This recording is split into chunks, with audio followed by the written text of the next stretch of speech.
Hello, everybody. Welcome or welcome back. My name is Monique, and I'm on a financial health journey to create an inheritance for the generations to come. And I want to do that through consistency and discipline. First, I would like to say thank you to everyone that's liked, commented, or subscribed to my channel. I really appreciate it. This channel was started truly to keep myself accountable, but I do understand, realize, recognize, respect, and appreciate having a community of folks that decide to go on a journey with you around your financial health. And there we go again. So I guess the camera is just saying, yep, we agree. So again, I'm not very skilled just yet on this whole YouTube thing with the cameras and the videoing, but it's all good. I just want to say thank you. Thank you. So I do appreciate the support. Today, we're here to close out the budget for the second paycheck in September. I received that on September the 22nd. It runs through October the 5th. Today is October the 5th. I'm not sure when this video will be uploaded, but it is the Thursday before I get paid. And my last debit or bill finally came out for Nelnet, my student loans. It's here, y'all. It is here. They did their automatic draft today. They made sure they got paid. So I did want to close it out. So I usually mark all of these off, like highlight them as they clear. Once the last one cleared, I removed the highlight so that it wouldn't get in the way and be a distraction as far as the video is concerned. So let's go ahead and jump right into it. So first, when it comes to the income, I budgeted $29.20, and then we actually ended up with $31.12. So Kim, my daughter, was laid off from her job. So initially, I did have the amount that she typically would pay. And then I was like, oh man, now I got to remove that and kind of rework the budget. But she did, as a part of her layoff, receive her final check. And she did pay me for the money for at least the student loans to cover at least some of that. And then some other, another piece or another piece of a bill or a loan that I had for her as well. So she was able to give me those funds. And as I stated in my budget with me that I just did, Corinne's dad is assuming the responsibility for covering her costs. So with that, he is sending me money, and that money will be used, of course, to take care of her extracurricular activities and other things as well. So with that said, we saw an increase there as well. So that's why, although my daughter was laid off, why this amount is higher than what I initially budgeted. Again, that this income is payroll plus the rent or anything else I receive, plus rollover, minus tithes. Car insurance and pet insurance as well is taken out. And so that's what that amount is. Okay. All right. So that one came in over budget, which is a good thing. So anything in green is good. Anything in red is bad.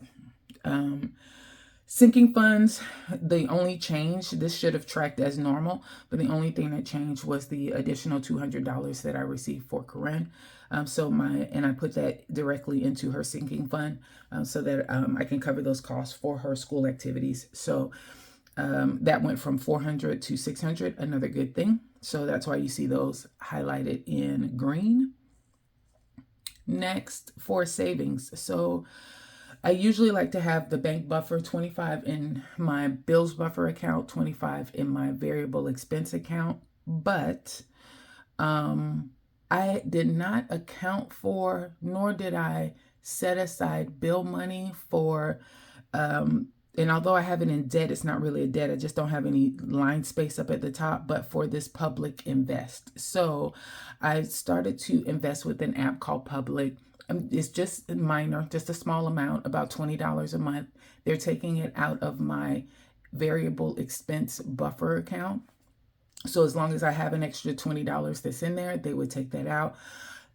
It's hard to reconcile that because I'm putting $25 in there as a part of the bank buffer, and then that $20 is coming out. And I'm like, Monique, you have to account for that. So I'm accounting for it in the second check that I receive every month. So again, it's $20 just into that public app. They do an automatic draft. It's coming out of my variable expense buffer account.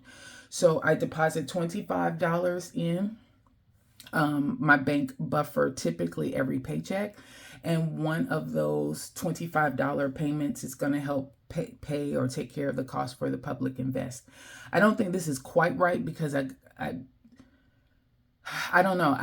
There's a $5 amount that comes out of that account as a monthly service fee. So I kind of removed that as well. So where I have one account, $25 goes in for bills. One account, $25 goes into variable expenses. The variable expense account, I get charged a $5 monthly fee. And I have this $20 taken out for public invest. So I kind of remove that from here so that I can kind of account for it over here for the public invest. I don't have anywhere documented any monthly fees or service charges that I pay for the different accounts that I have. It's not a lot. I think actually this variable expense one is $5. There may be another account too that I pay $5 on. I need to pay attention to that. So you guys have to excuse me. I speak to think, and it kind of helps me to work through a process. So I'm recognizing now that I don't account for monthly service fees within the documentation that I have, although I do know that that money is coming out. And then, I guess I need to look at whether or not I need to move or shift some things around so that I'm not getting charged any monthly service fees. Those little $5 here and there, $7 here and there, it does add up. So anyway, I said all of that to say I gave less for a bank buffer than I really wanted to. And this really should be in red. Okay. And then for savings challenges, I wanted to budget 50, but I was actually able to do 65, which is good. So that should have been highlighted in green. So I gave a little bit more than I anticipated. And that's because I was able to save some of my money from my variable expenses. And I just moved those, put that money into my savings challenges. So I don't know if I've covered this. I think I have. But the day before I get paid, so today, for example, it's October the 5th. I'm going to get paid on tomorrow, the 6th. I would go to my variable expense bank account, and any money that's still left in there that I did not spend for my variable expenses, I would pull that out. I'm going to use that to fund my savings challenges. And then also if I want to have some additional money, like for example, right now, I want to have a little bit of extra money to go out of town next week. So I might hold on to some of it. I'm going to fund my savings challenges and then hold on to the rest of it in cash to use as a buffer for my travel as well. And so that's how I make sure that I spend what I have set aside for variable expense. And if I don't, that's fine. But then I need to reallocate that money, because what I don't want to happen is it starts to build up in my variable expense account, because I'll spend it. If it's there and it's available and I can swipe, I'm going to spend it. I need to pull it out. I need to put it in an envelope, and I need to put it away where I can't see it. And that way I make sure that I save it. So there's that. And then for variable expense, that's what you see here. So week one, let's make sure I'm in camera. I planned on $370 for the budget. This is before I found out about my daughter losing her job. I backed this out for each of these weeks down to $320. I did not change it on my budget form or the sheet, because this is truly what I was budgeting to initially. But those are all changes that happen in the moment, and life happens in the moment, right? So I did say, instead of going to 370, I need to change that to 320. And then I need to buckle down and not spend $320 a week. And I'm grateful that the consistency and some discipline, and it makes a difference. So both of these are green because I did not spend that amount. I forgot my little 5 here. So let's color that one too. All right. So I did not spend that total amount. And As you can see, I came in way under budget for variable expenses. So that tells me a couple of things. Number one, I can adjust on the fly, and me and my daughters, we can make do with what we need to make do with to make sure that we are taking care of our bills and we're not swiping a card for anything and getting into any more debt. Number two, I probably didn't need $370. And it's not looking like I necessarily need $320 every week. I'm not going to make a change to that $320. I'm going to leave it there. But I guess things are not as bad as maybe they felt before as I apply more discipline to my life.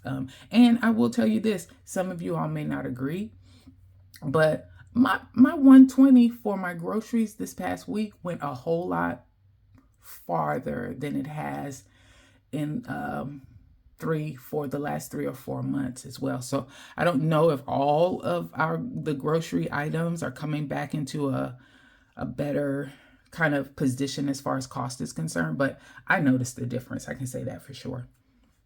Okay, so here for fixed expenses, tithes we already talked about. Mortgage came in at $809. You see that green arrow there because it is going down. So starting next month, my mortgage is now decreased to $714 because I am taking care of my property insurance myself, and I've had a reduction in my property taxes because I did have a homeowner exemption or homestead, exemption that I got approved for as well. So that mortgage is going down. That's a good news story. OneDrive came in as normal. Apple Music, Gas South, Ring, home insurance, and electric as well. So here's where things went off the rails a little bit. Fubo TV is supposed to be only $81, but actually they hit my account for $100. So it was way higher than I anticipated. It's always been $81 and they kind of got me. So I suspend my services when it's not football season. Yes, I am a football girl. I am a proud Steelers fan. There's Steely right there. And I paused it. I always pause it after football season, and then I started back again when football season comes into play. Fubo said, okay, you can pause it and we're not going to increase you at all. You will stay at your same rate. And I was like, okay, cool, great. I didn't know if they were thinking about having some type of increase or not, but it's good to know that $81 was exactly what I was going to pay. So I started back again in September, and it was $81 as normal. So that then October came. So they leave you at your rate of $81 in September, and then they hit me with the new rate in October. And so the new rate was $100. So I did talk to my friend just to really get an understanding of, I'm like, this is way more than I expected. He uses that service with me. So he's like, okay, well, we'll cancel that one out, and or go ahead and pay that one and then cancel out your Netflix, and you can just use mine on that. So we're doing a back and forth kind of thing on that, which helps to offset some of that cost, which sounded good to me. So that's what we're doing going forward. So for right now, Fubo TV came in at $100, and I needed to document that in red. Lawn cut, forgot to add that in. I thought we might be done because, we're going into October, right? But it was kind of high in the back. So I did have Chon come, and he did cut the lawn for the last final time. So I did not account for that expense, but I did need to go ahead and take care of that. So I think we should be good now through fall and winter. And then I'll look to get him started back up again in the springtime. Netflix had already come out for this past month or this check. And then going forward, you won't see that bill anymore because we need to offset the Fubo TV. And then here's a Cash App. I am a part of the steering committee for my reunion or class, high school class.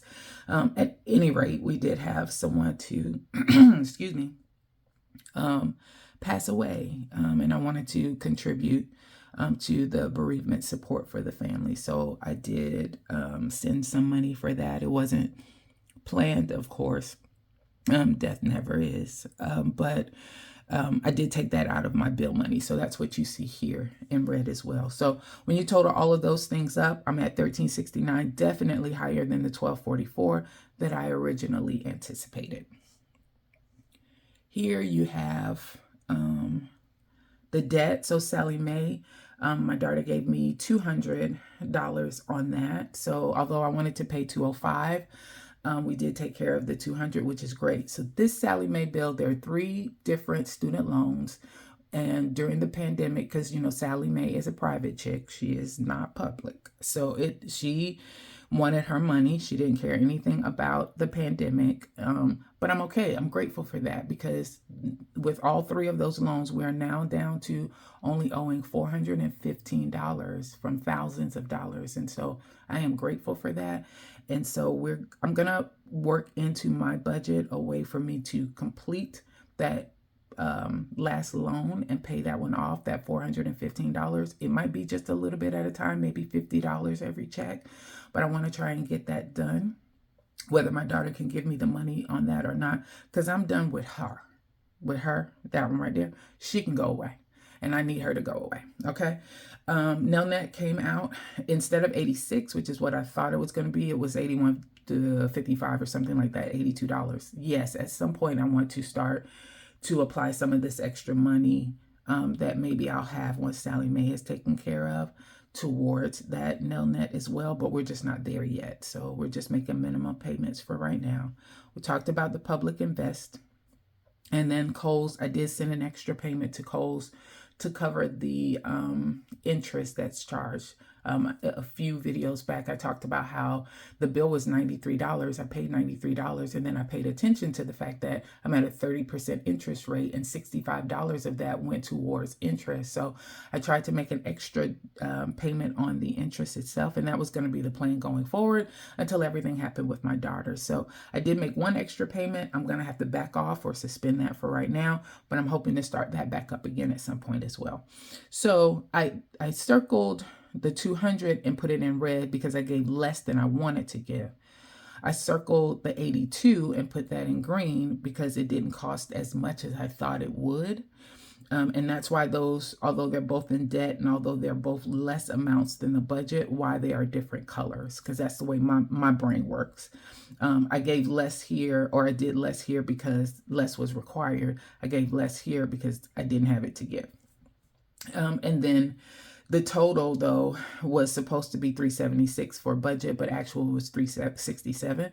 So since I have an extra, $9 into my account, or $11 or whatever that is, $4 and $5, $9, yeah, $9, then I'm counting that as a win. So that's just a couple extra dollars that I have. So let us write in all of these amounts. I should have done that. That is 3,112. Minus 88 for savings, minus sinking funds with 600, minus 555 for variable expenses, minus 1369 for fixed expenses, and then minus 367 for debt. So my hope was to have at least $60 remaining so that I would have been able to roll that over into my bills account. So let's see where I am. Can I move this over some? Steely, you might have to move out the way. 3,112 minus 88 minus 600. Did I hit plus or minus on that? 3,112 minus 88 minus 600 minus 555 minus 1369 minus 367 equals $133, and that's pretty close. So that bills account that I have has a little bit more than that in there, and that's okay because I'm rolling over some little amounts.